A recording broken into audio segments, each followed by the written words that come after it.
그래서 바이브 코딩을 잘하는 법, 사실 이런 건 없고요. 일단 해보는 거고, 그냥 해보는 거고, 안 되면 또 해보는 거고, 클로드라고 명령어 쓰고, 이제 안녕, 뭐 인사도 나누고. 그래서 이제 내가 만들려는 서비스에 대한 API를 먼저 찾으셔야 됩니다. 공개해놓은 API가 뭐가 있고, 아, 나는 이 API를 써야겠구나. 이 API를 쓰면은 이런 기능들을 만들어서 내 웹사이트에 넣을 수 있겠구나. 라고 먼저 계획을 세우시면 좋을 것 같아요. 너무 복잡한가요? 이제 이런 복잡한 백엔드 서버나 DB, API를 호출하지 않아도 프론트엔드라는 것만으로도 내 웹사이트를 만들 수는 있습니다. 좀 예를 들어볼게요. 이제 fortune.137-5.com이라는 곳에 들어가면은 2026년 운세를 보여주는 3D 웹이 나옵니다. 이것도 얼마 전에 만들어 놓은 건데, 이것도 제가 저 주소랑 제가 갖고 있는 웹서버랑 연결을 해놨죠. 그래서 저 주소를 치는 순간 운세 화면 보여줘 라고 해서 제가 갖고 있는 웹서버에서 자, 운세 화면이라고 딱 던져주는 겁니다. 그래서 웹 브라우저에 저렇게 표시가 되는 거고, 이거는 이제 백엔드랑 DB 서버가 없습니다. 왜냐하면은 어떤 계산을 하거나 기억을 하거나 할 필요가 없죠. 그래서 그냥 저 화면에 보여주고, 뭔가를 클릭했을 때 운세를 보여주는 것도 되게 고정되어 있죠. 각각의 운세는 고정되어 있기 때문에 백엔드나 DB 서버라는 게 필요 없어요. 프론트엔드 서버만으로 이렇게 만든 겁니다. 그래서 그냥 운세화면 보여줘, 운세화면. 그리고 운세화면이 웹에서 동작을 하는 거죠. 어떠한 호출도 없습니다. 이제 백엔드랑 DB API를 호출하는 일이 없죠. 그래서 왜 프론트엔드, 웹 화면만으로 가능한가? 사실 프론트엔드 혼자서도 할 수 있는 일이 굉장히 많습니다.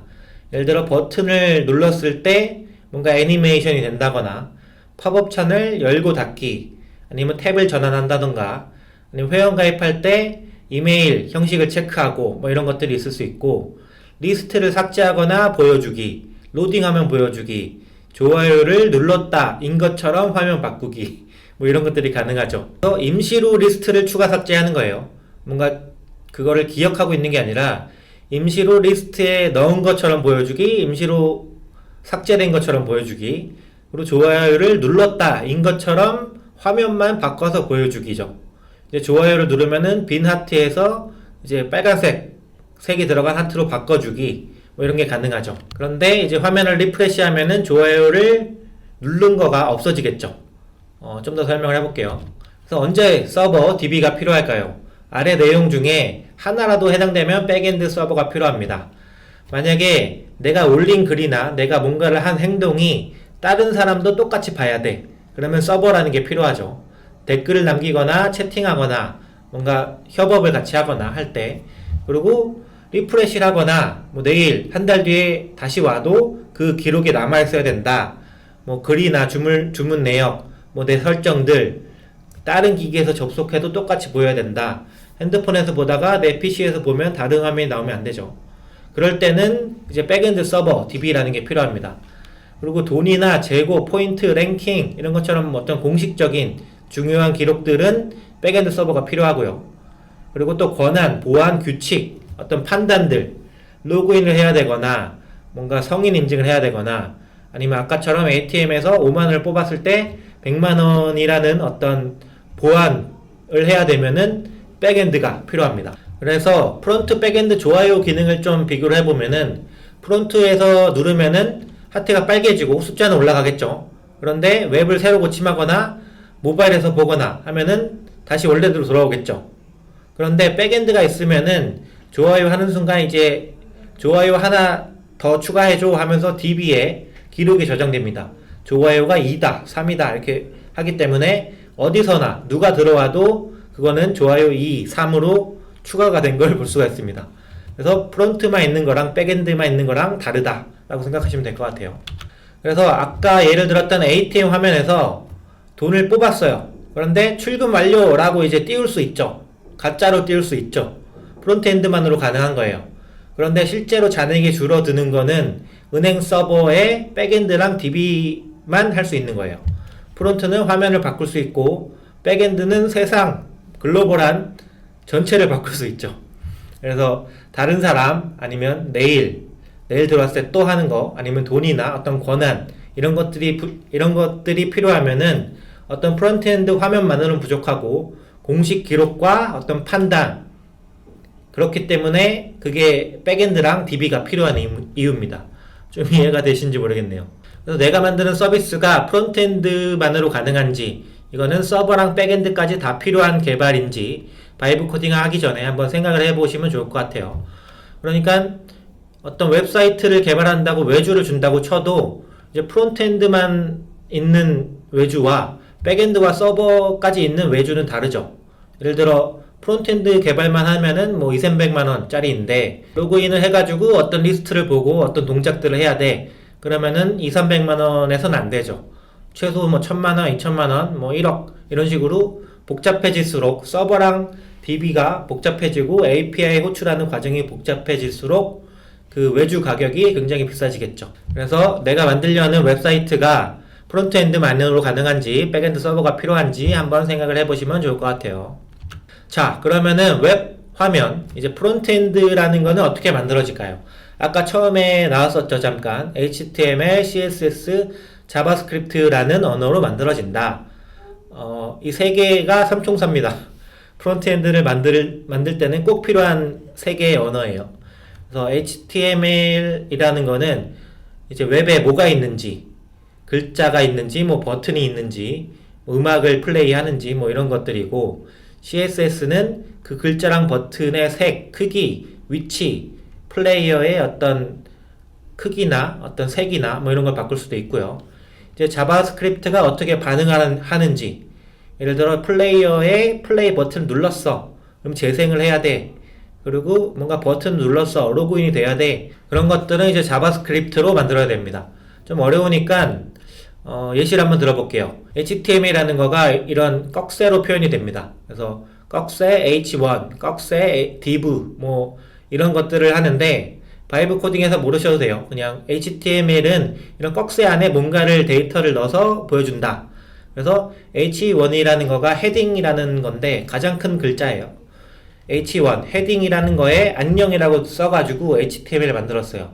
그럼 웹이 완성됩니다. HTML만으로도 웹이 완성이 돼요. 그래서 안녕 해가지고 내 안녕 웹을 만들었죠. 나오는데 이걸 좀 꾸미고 싶어. CSS라는 걸 사용해야 됩니다.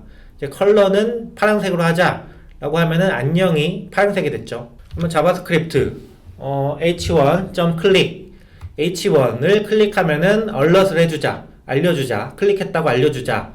그래서 안녕을 딱 클릭하는 순간 클릭함이라는 알람이 뜰 수 있겠죠. 그래서 HTML, CSS, 자바스크립트가 이렇게 다르다. 어떤 비유를 들면은 사람의 뼈대는 HTML, CSS는 뭔가 옷을 입히고 예쁘게 하는 거고, 행동, 어떤 근육들이 행동이겠죠. 뭔가 어떤 동작을 하거나 움직이려면은 자바스크립트가 필요하다 라고 이해하시면 좋을 것 같아요. 그래서 이 왼쪽에는 HTML만으로 만든 웹사이트가 있을 수 있고, 이 오른쪽에는 HTML 플러스 CSS만으로 만든 웹사이트가 있을 수 있습니다. 좀 더 예뻐졌죠. 그래서 HTML, CSS, 자바스크립트까지 하면은 이제 모바일 넘버 저 창에는 숫자만 쓰세요. 아니면 모든 칸을 채우세요. 뒤에 안 보이는데 get a call 저 파란색 버튼을 누르면 서버로 내용을 전송할게요. 등의 기능, 행동들을 만들 수 있는 거예요. 그래서 HTML만으로 어떤 형태를 만들고 CSS로 예쁘게 한 다음에 자바스크립트까지 해야지만 저 부킹, 레저베이션 폼이 작동을 하는 겁니다.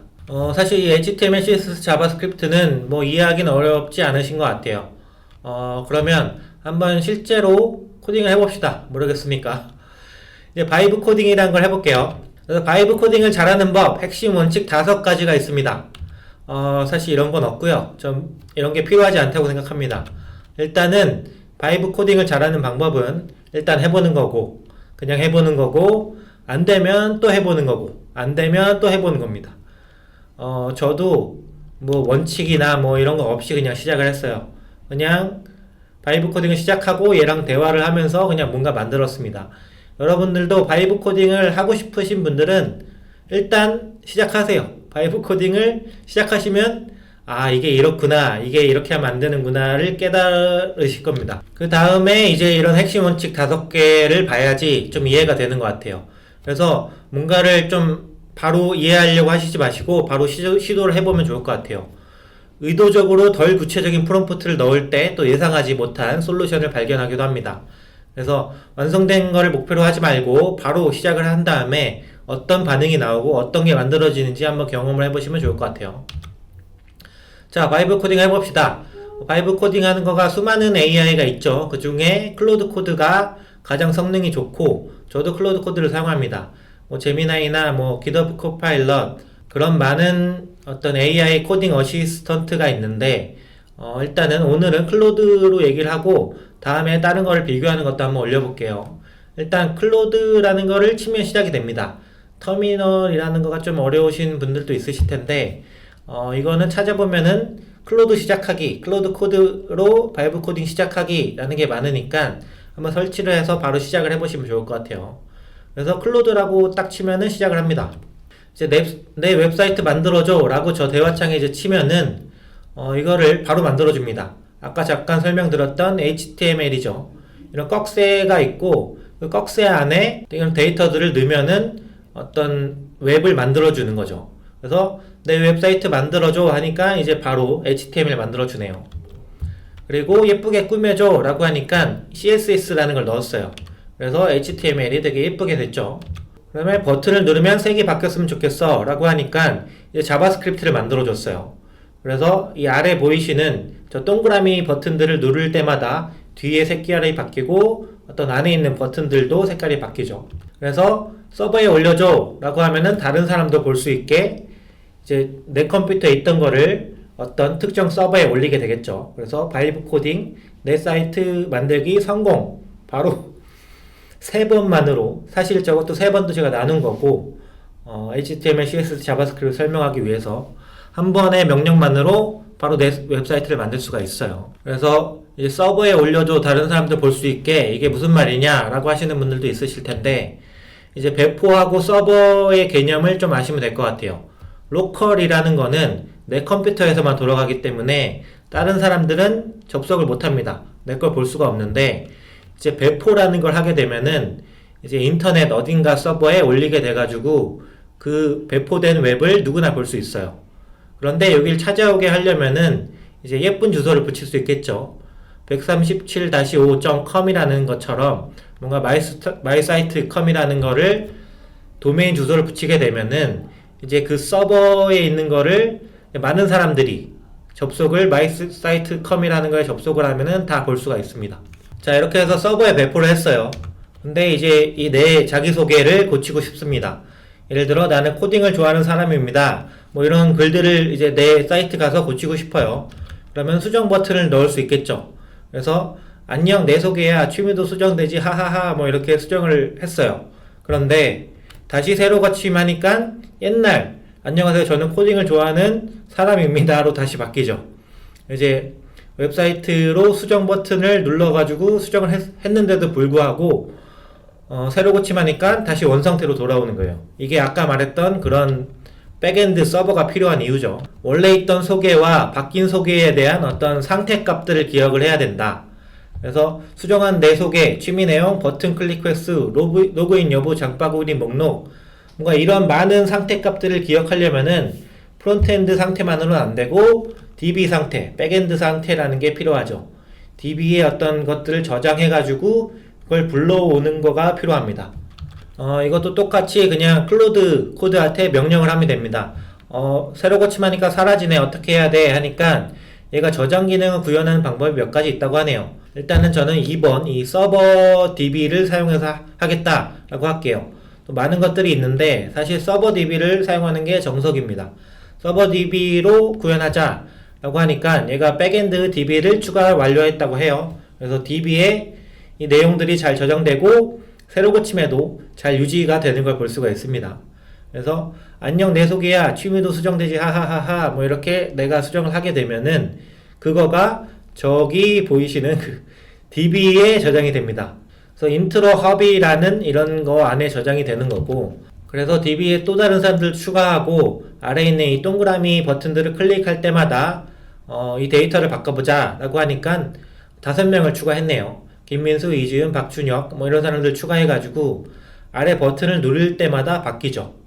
이거는 DB에 저장되어 있고 백엔드 서버에서 이 데이터를 프론트엔드로 주기 때문에 이게 전 세계 모든 사람들이 접속해도 이 데이터를 볼 수 있고 수정을 하더라도 수정한 값이 DB에 다시 저장되기 때문에 전 세계 사람들이 수정된 값을 볼 수 있죠. 좀 이해가 되시는지 모르겠네요. 그 DB라는 거는 어렵지 않습니다. 그냥 구글 시트, 그 시트라고 생각하시면 되는데요. 이제 엑셀 시트 하나가 어떤 테이블이라고 합니다.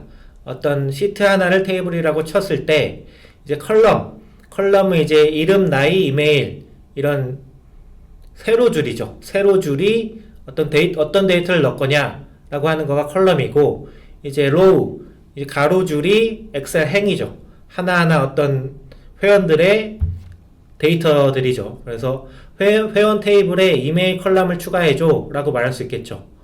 회원 테이블 시트에 이메일이라는 컬럼을 추가하자. 그러면 이제 모든 사람들이 이메일을 넣어야지만 뭐 등록을 할 수 있고 뭐 이런 거가 되겠죠. 그래서 회원 테이블에 김철수를 넣어줘 라고 하면은 김철수라는 거가 이 가로줄에 하나 추가되겠죠. 이런 거를 이제 DB라고 하고 시트랑 똑같습니다. 그래서 간단하게 DB 개념을 아시면 될 것 같고, 그래서 이건 회원 테이블이고 웹이 복잡해질수록 수많은 테이블들이 생기겠죠. 회원 테이블이 있고 뭐 장바구니 테이블이 있고 구매 테이블이 있을 수 있고 수많은 테이블들이 생긴 다음에 그것들을 조합해 가지고 이제 백엔드 서버가 프론트엔드로 데이터를 전달하는 겁니다. 또 간단한 DB 개념, 간단한 테이블 개념을 아시기만 하면 될 것 같아요. 이것도 바이브 코딩이 AI가 다 만들어주고 다 해줍니다. 네, 넘어갈게요. 이제 바이브 코딩, 클로드 코드에서 많이 쓰는 명령어들인데요. 이제 클로드 코드 말고 또 다른 코딩 AI들이 많기 때문에 그 명령어들이 다 다르겠죠. 그런데 제가 실제로 쓰는 명령어들 중에 가장 많이 쓰는, 가장 좀 중요한 것들만 좀 정리를 했어요. 세션이라는 개념이 있는데, 이제 챗GPT 보면은 대화들이 쭉 있죠. 그게 하나의 세션입니다. 각 대화들마다 하나의 세션이라고 하고, 이제 클로드라고 치는 순간 하나의 채팅이 시작되는 거고, 클로드 컨티뉴라고 하면은 마지막 세션에서, 마지막 대화에서 이어갈 수 있는 거고, 클로드 리줌이라는 걸 쓰면은 내가 채팅 목록을 보면서 원하는 채팅에서 다시 시작할 수 있는 거가 그런 기능이 있습니다. 그래서 대화를 하다가 EXIT를 쓰면은 대화가 종료되고, 또 중요한 거가 이 바로 위에 있는 리와인드라는 겁니다. 그래서 막 채팅을 하다가 코드가 만들어졌어. 그런데 코드가 결과물이 마음에 안 들어. 그러면 리와인드라는 걸 써서 예전 결과물로 돌아갈 수가 있습니다. 수많은 것들이 있는데 리와인드가 가장 좀 저도 많이 쓰고 중요한 것 같아요. 그 다음에 이제 클로드 MD라는 거 있는데, 이거는 뭔가 처음부터 설명을 안 해도 프로젝트를 만들 때 이런 것들을 참고해라 라고 미리 설정을 해놓는 게 클로드 MD 파일에 다 넣어두면 됩니다. 넣어주시면 되고, 그리고 비용 확인하는 거는 이 코스트라는 명령어도 있는데, 저 같은 경우에는 이 오른쪽에 보이시는 것처럼 클로드 AI 세팅 유세지 이용량으로 들어가 가지고 직접 확인을 합니다. 그게 좀 더 직관적으로 보기 편한 것 같아요. 네. 그래서 클로드 쓰시는 분들은 저기 접속해서 한번 보시면은 내가 쓴 사용량을 바로 볼 수 있습니다. 그래서 주간 한도가 볼 수 있고, 지금 몇 시간 뒤에 다시 리셋이 되고 뭐 이런 것들을 확인할 수 있으니까 한번 보시면 좋을 것 같아요. 그래서 간단하게 중요한 명령어들만 딱 정리해 놓은 겁니다. 아까 설명한 거니까 넘어가도록 할게요. 이거 한번 캡처해 두시고 클로드 하실 때 요것만 사용하시면은 무리 없이 바이브 코딩으로 웹사이트, 프론트, 백엔드, 서버까지 다 만드실 수 있을 것 같아요. 아까도 설명드렸지만 그냥 시작하시면 됩니다. 클로드라고 명령어 쓰고 이제 안녕 뭐 인사도 나누고 뭔가 대화를 시작하시면 됩니다. 네.